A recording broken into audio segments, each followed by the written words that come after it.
The silent theft ER. Marcus Chen pulled his jacket tighter as he walked across the observation deck of the Beijing Atmospheric Research Center. The morning air felt different somehow, though he couldn't quite place why. For 15 years, he had been monitoring Earth's atmospheric composition, tracking the delicate balance of gases that kept life thriving on their blue planet. Inside the climate-controlled facility, Marcus settled at his workstation and began reviewing the overnight data collection. Numbers filled his screen, showing oxygen levels, nitrogen concentrations, and trace gas measurements from monitoring stations scattered across China. What he saw made him frown deeply. The oxygen readings were down by 0.004% from yesterday's measurements. Such a drop might seem insignificant to most people, but Marcus understood atmospheric science better than almost anyone alive. Oxygen levels didn't just fall overnight without a cause. Natural fluctuations were measured in parts per million over months, not percentages over days. Marcus spent the next several hours checking and rechecking his equipment. Every sensor was functioning perfectly. Every calibration was exact. The readings were undeniably accurate. Something was systematically removing oxygen from Earth's atmosphere, and it was happening faster than any natural process could explain. His hands trembled slightly as he reached for his secure communications device. Dr. Elena Rodriguez, in Madrid, answered on the second ring. "Marcus, what's wrong? You sound concerned." "Elena, I need you to check your atmospheric readings from the past week. Look specifically at oxygen levels." There was a pause as Elena accessed her data. "That's strange. I'm showing a consistent daily decrease of about 0.004%. I assumed it was equipment drift, but ... double quotes, but it's not," Marcus finished. "I'm seeing identical readings here in Beijing."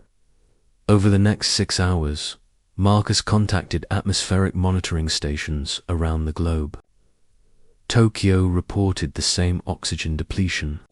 So did London, New York, Sydney, Cape Town, and Sao Paulo. Every single monitoring station on Earth was recording identical atmospheric changes. The implications terrified him. If something was deliberately extracting oxygen from Earth's atmosphere, at the current rate, humanity had perhaps 18 months before breathing became difficult for most people, 24 months before widespread suffocation began. Marcus immediately contacted the Chinese Ministry of Environmental Protection, who escalated his findings to the highest levels of government. Within 12 hours, his data was being reviewed by scientists and military officials from every major nation on Earth.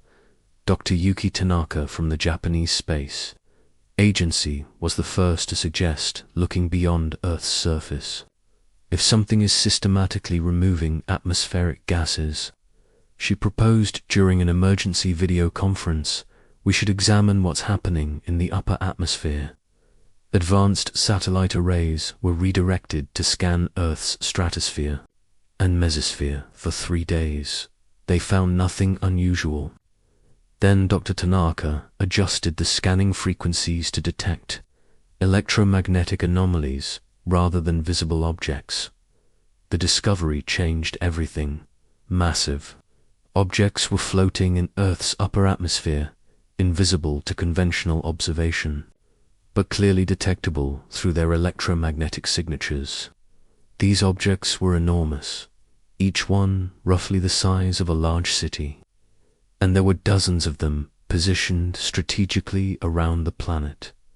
Admiral Rebecca Torres, commander of the newly formed International Defense Coalition, studied the satellite imagery with growing alarm. The objects were clearly artificial, obviously alien in origin, and they were positioned perfectly to drain Earth's atmosphere with methodical efficiency. "They're harvesting our air," she said grimly, during a classified briefing to world leaders. These aren't random visitors or explorers. This is a systematic operation designed to strip our planet of its breathable atmosphere. President Sarah Mitchell of the United States, speaking for the Emergency Global Coalition, authorized immediate attempts at communication. Radio signals were broadcast on every frequency toward the alien vessels. Mathematical sequences, prime numbers, and peaceful greetings were transmitted in dozens of languages. The response was silence.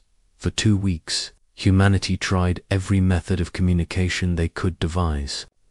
They sent signals through quantum entanglement, projected massive light displays visible from space, and even launched small unmanned probes that attempted to make physical contact with the alien harvesters. Nothing worked. The aliens either couldn't detect human communication attempts or were deliberately ignoring them. Then, on a Tuesday morning that would be remembered throughout human history, the aliens finally responded.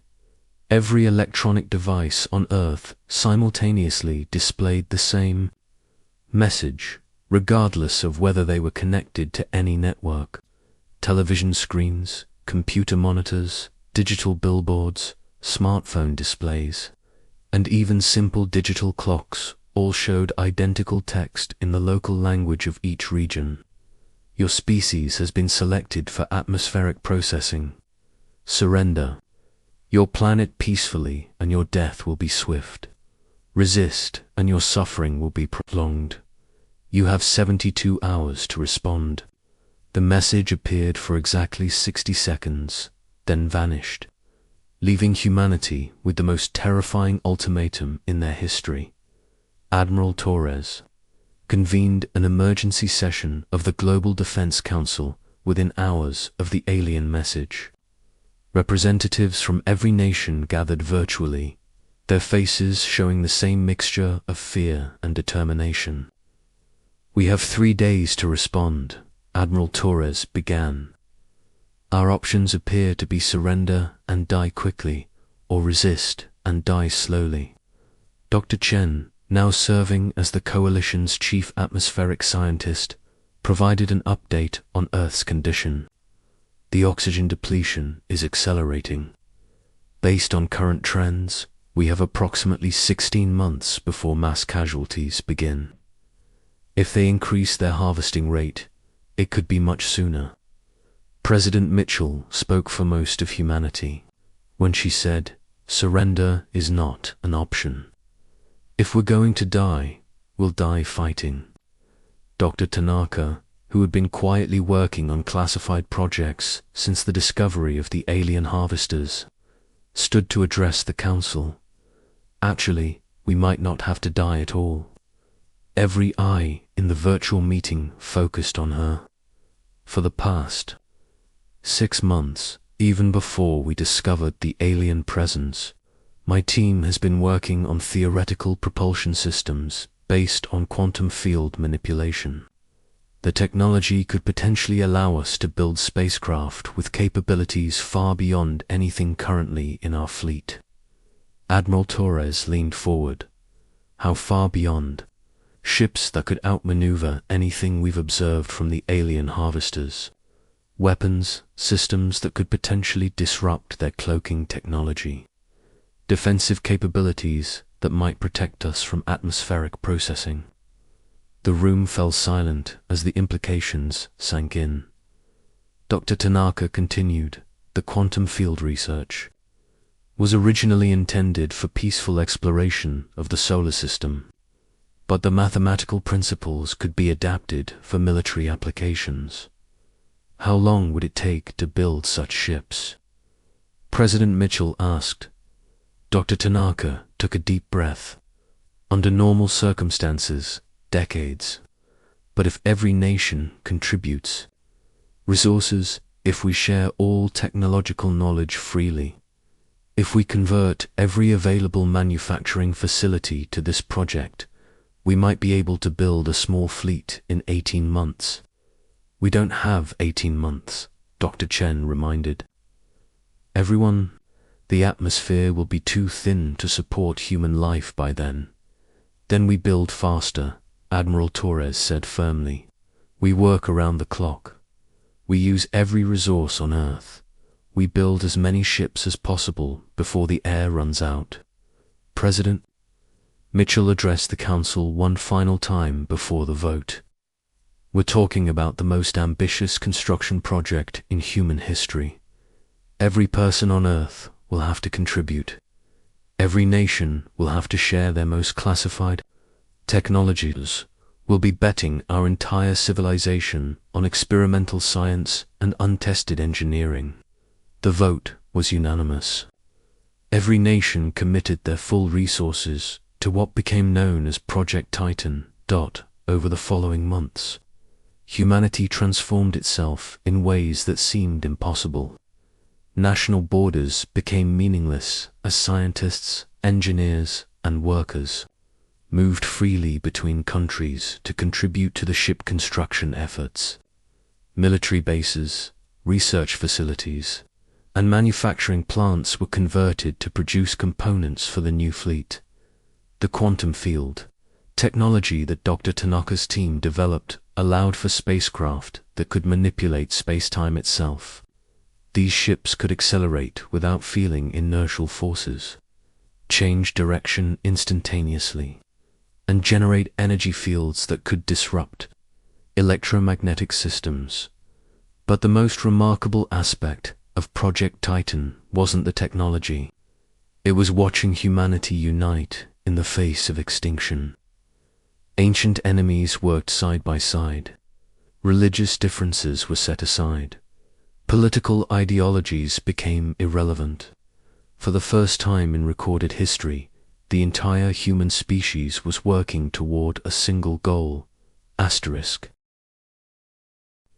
As Earth's oxygen levels continued to drop and breathing became noticeably more difficult, construction crews worked in pressurized suits to complete the ships.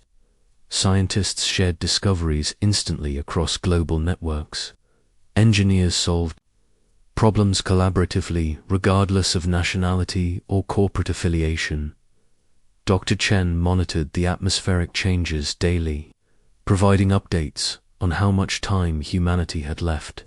Each day brought them closer to the point where normal human activity would become impossible without artificial oxygen supply. Admiral Torres oversaw the military aspects of Project Titan, coordinating the construction of not just ships, but weapons, systems, and defensive platforms that could protect Earth during the coming conflict. 16 months after the alien ultimatum, with Earth's atmosphere barely able to support human life, Project Titan reached completion. Hidden in underground facilities and camouflaged orbital platforms around the planet, humanity had built something extraordinary. The Dreadnought Fleet consisted of 247 vessels, each one incorporating quantum field technology that made them invisible to conventional detection and capable of maneuvers that defied traditional physics. More importantly, they carried weapons designed specifically to disrupt the electromagnetic systems that kept the alien harvesters invisible and operational. As Admiral Torres prepared to lead humanity's response to the alien threat, she looked up at Earth's sky, knowing that invisible enemies were still slowly strangling her world. In a few hours, they would discover what humanity was capable of when fighting for survival. The aliens had made a critical error in their assessment of human capabilities. They had given humanity time to prepare, resources to unite, and motivation to achieve the impossible. Soon, they would learn why that had been a mistake. Asterisk. The Dreadnought, awakening Admiral Rebecca Torres, stood on the bridge of the flagship vessel Defiance, watching Earth slowly rotate beneath them. From this altitude, the planet looked peaceful and blue, giving no indication of the atmospheric crisis that had brought humanity to the brink of extinction. All fleet commanders, report status, she spoke into her communications array. The responses came in quickly. 246 other ships, each commanded by the finest military officers Earth could provide, confirmed their readiness. The Dreadnought Fleet was fully operational and positioned strategically around the planet. Dr. Yuki Tanaka, now serving as the fleet's chief technology officer, ran final diagnostics on their quantum field systems. Admiral, all ships are showing green across the board. The cloaking systems are active, weapon arrays are charged, and propulsion is responding perfectly. For 18 months, the alien harvesters had continued their systematic theft of Earth's atmosphere, confident that the primitive human species posed no threat to their operation. They maintained their positions in the upper atmosphere, invisible to human detection, slowly suffocating an entire world. They had no idea that humanity had been building the most advanced fleet of warships in their planet's history. Dr. Chen, what's our atmospheric status? Admiral Torres asked Dr. Marcus Chen, monitoring conditions from the Orbital Command Center, provided the grim update. Oxygen levels are at 18.1% and falling. We're past the point where normal human activity is possible without assistance. If we don't stop the harvesters within the next few weeks, mass casualties will begin. Admiral Torres nodded grimly. They had reached the moment of truth. Either the Dreadnought Fleet would succeed in driving off the alien harvesters, or humanity would suffocate while fighting for their world. All ships initiate Phase 1. Begin electromagnetic disruption sequence. Across Earth's upper atmosphere, invisible human warships began targeting the alien harvesters with precisely calibrated electromagnetic pulses. The quantum field technology that Dr. Tanaka's team had developed allowed the human ships to generate energy patterns that could interfere with the aliens' cloaking systems. The effect was immediate and dramatic. One by one, massive alien vessels began materializing in Earth's sky, their invisibility fields failing as human disruption beams overwhelmed their systems.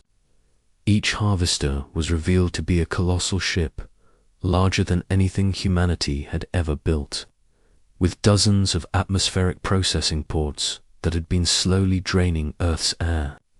"My God," whispered Dr. Tanaka as she observed the readings. "There are over 300 of them. They've been surrounding our entire planet." The alien response was swift and aggressive.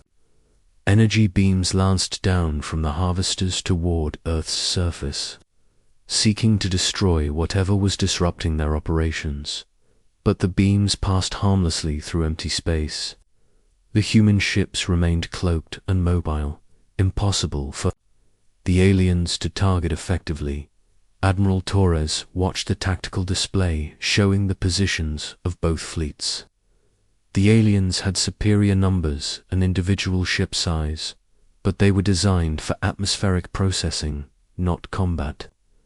The human vessels, while smaller, were built specifically for warfare and incorporated technology the aliens had never encountered.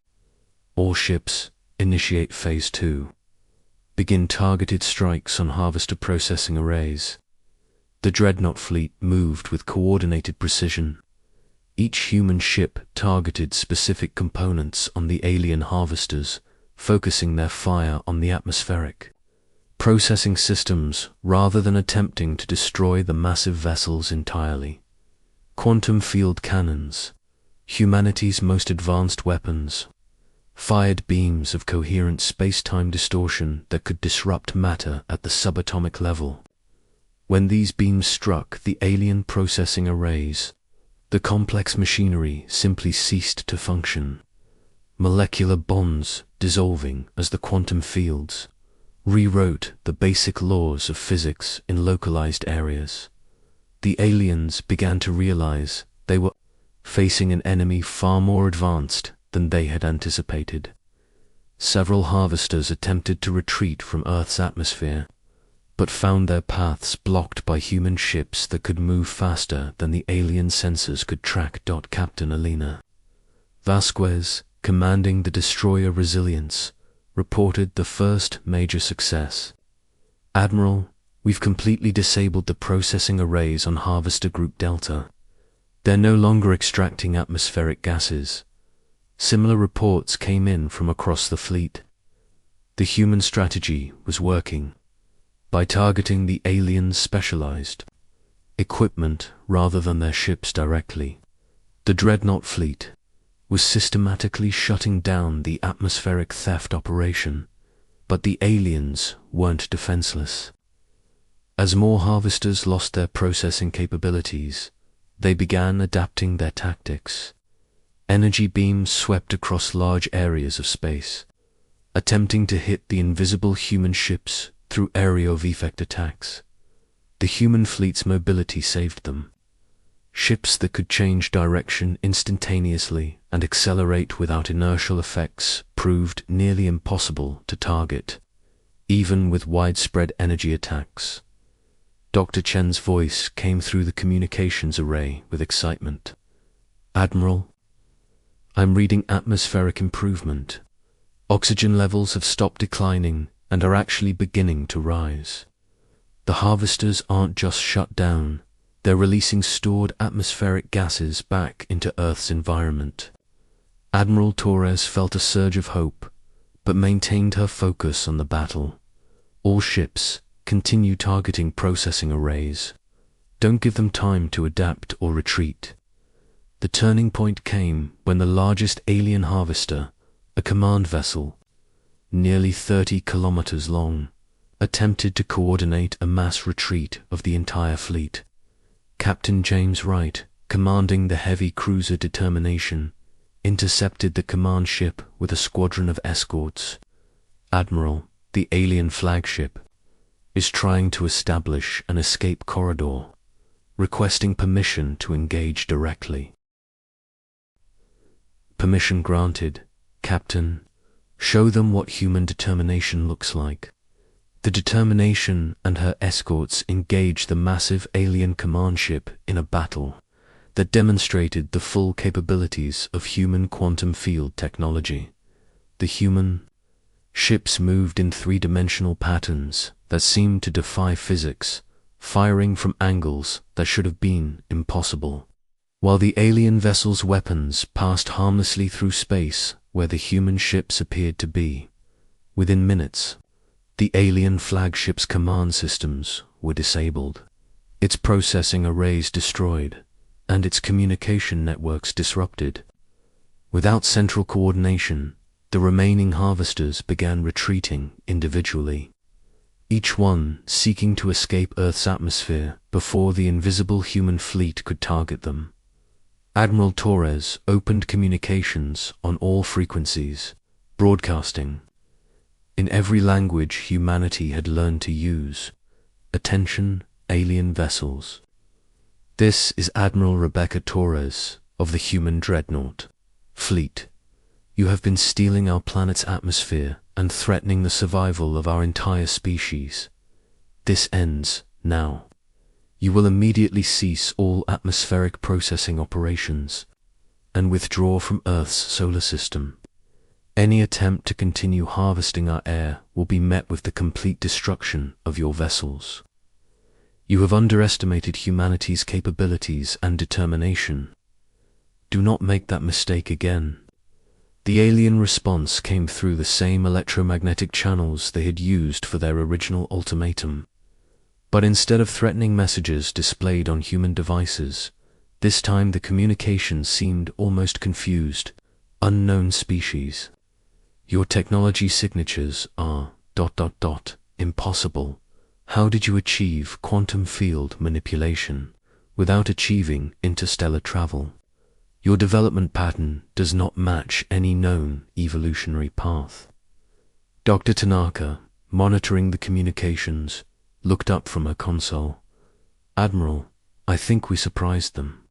They're not used to species that develop military technology faster than exploration technology. Admiral Torres smiled grimly. Sometimes desperate people achieve impossible things. Tell them that. The alien communication continued. WE, acknowledge your defensive capabilities. Atmospheric processing operations will cease. Fleet withdrawal commencing immediately. We will add your species to the registry of spacefaring civilizations. Further contact will follow diplomatic protocols. One by one, the massive alien harvesters began climbing away from Earth, their bulk, moving slowly but steadily toward the edge of the solar system. The threat that had nearly suffocated humanity was finally ending. Dr. Chen's voice carried excitement and relief as he provided updates on Earth's atmospheric recovery. Oxygen levels are rising rapidly. The harvesters aren't just leaving, they're actively restoring atmospheric gases they had processed. We should be back to normal breathing conditions within weeks, as the last alien harvester disappeared beyond Earth's orbital detection range. Admiral Torres addressed the entire Dreadnought Fleet. All ships, this is Admiral Torres. Mission accomplished. The alien threat has been neutralized, and Earth's atmosphere is recovering. Humanity has survived its first interstellar conflict. The celebrations that followed were heard around the globe. Cities that had been preparing for mass suffocation instead witnessed spontaneous festivals as word spread that the atmospheric crisis was over. The alien harvesters were gone, the air was clearing, and humanity had proven itself capable of defending their world against threats from beyond the stars. But the victory represented more than just survival. For the first time in human history, Earth had achieved true unity. National boundaries, political differences, and cultural conflicts had all been set aside in the face of extinction. The collaborative effort that built the Dreadnought Fleet had demonstrated humanity's potential when working together toward common goals. Dr. Tanaka, reflecting on the technological achievements of Project Titan, realized that humanity had accidentally catapulted themselves centuries ahead in scientific development. The quantum field technology developed under crisis conditions would revolutionize everything from transportation to energy production to space exploration. We built this fleet to save Earth, she told Admiral Torres as they watched the planet's blue atmosphere slowly returning to its natural state. But I think we accidentally built the foundation for humanity's expansion into the galaxy. Admiral Torres nodded, looking out at the stars that no longer seemed impossibly distant. The aliens said they'd add us to the registry of spacefaring civilizations. I think they're right. We're not just survivors anymore. We're players on the galactic stage. President Sarah Mitchell's message to the world captured the moment perfectly. Today, humanity learned that we are not alone in the universe.